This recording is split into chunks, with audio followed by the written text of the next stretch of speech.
ഇന്നിപ്പോൾ വിംസ് ആശുപത്രിയിൽ മാത്രം 150-ലധികം കാഷ്വാലിറ്റി ഉണ്ട്. ഈ ആളുകളൊക്കെ ആശുപത്രിയിൽ എത്തിക്കാൻ നമുക്ക് ആ സമയത്ത് സാധിച്ചത് ഈ നാട്ടിലെ ആളുകളുടെ വലിയൊരു പിന്തുണ കൊണ്ടാണ്. വലിയ രീതിയിലുള്ള യുവാക്കളുടെയും മറ്റാളുകളുടെയും പങ്കാളിത്തം പുലർച്ചെ മുതൽ ഞങ്ങളുടെ നാട്ടിലുണ്ടായിരുന്നു. എല്ലാവരും ഒരു മനസ്സായി എങ്ങനെയെങ്കിലും ഒരാളെയെങ്കിലും ജീവനോടുകൂടി അവിടെ നാട്ടിൽ നിന്ന് രക്ഷിക്കണമെന്ന് ഒരു പ്രതിജ്ഞ എടുത്തതുപോലെയാണ് എല്ലാവരും പെരുമാറിയത്.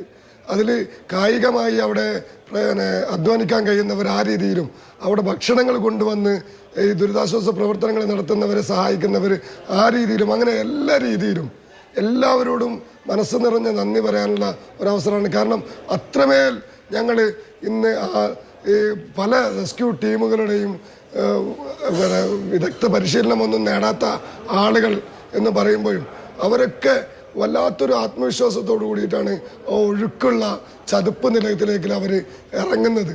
അവർ വലിയ രീതിയിലുള്ള, കാരണം അവർ ഒരാളെങ്കിലും ഞങ്ങൾ കാരണം ജീവിതത്തിലേക്ക് കൊണ്ടുവരണമെന്നുള്ള ഒരു വാശിയോട് കൂടിയിട്ടാണ് അവരൊക്കെ പ്രവർത്തിച്ചത്.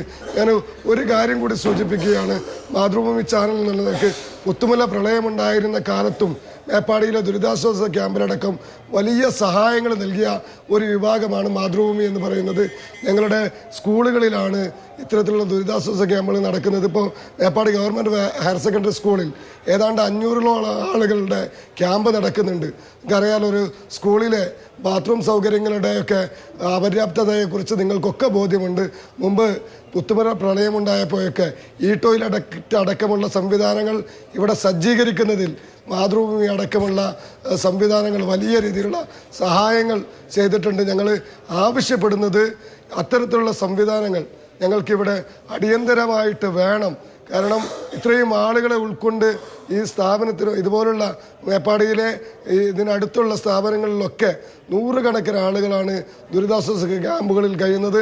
അവർക്ക് പ്രാഥമിക കാര്യങ്ങൾ നിർവഹിക്കാനടക്കമുള്ള സംവിധാനങ്ങൾ നമ്മുടെ സ്ഥാപനങ്ങളിൽ അപര്യാപ്തമാണ്.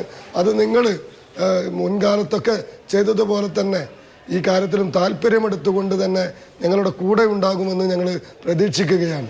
ഉറപ്പായും അത് അത്തരത്തിലുള്ള ആഹ്വാനങ്ങൾ, അത്തരത്തിലുള്ള നടപടികളിലേക്കൊക്കെ നമ്മൾ എല്ലാവരും തന്നെ കടക്കുന്നുണ്ട്. മാതൃഭൂമിയുടെ വിവിധ ഇടങ്ങളിൽ, കോഴിക്കോടൊക്കെയുള്ള വിവിധ ഇടങ്ങളിലേക്ക് ധാരാളം ആളുകളുടെ സഹായം എത്തുന്നുമുണ്ട്.